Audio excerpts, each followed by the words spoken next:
Well, the question is about the image of the judge in public opinion, and if the judge has a a special moral authority in the public's eyes.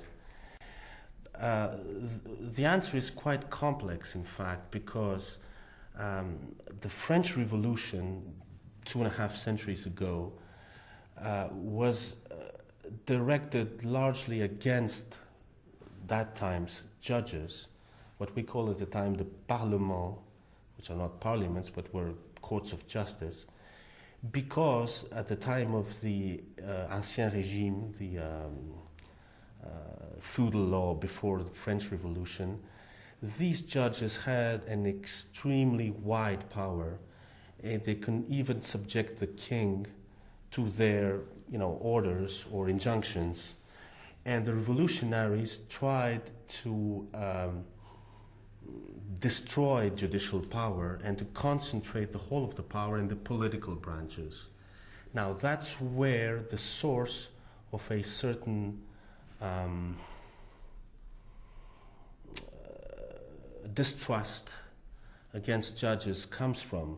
There is a distrust against judges every time judges try to step in the political process, for example, which is not the case in the United States. We have seen let me mention two famous cases, the US versus Nixon case, where, of course, because of the Supreme Court's decision, a sitting president had to resign, and of course the Bush versus Gore case 3 years ago, where, of course, the Supreme Court was instrumental in nominating really the president. This would never happen in France. Every time judges step in the political process, they get to be really attacked.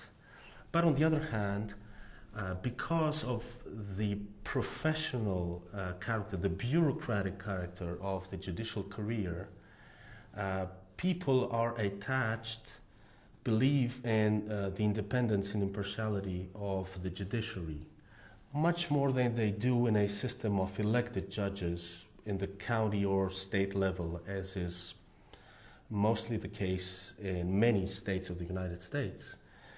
Because these judges give some guarantees to people that they are there because of their competence, their technical knowledge, and not because of their political affiliation or whatever else. So I should say that this is quite ambivalent.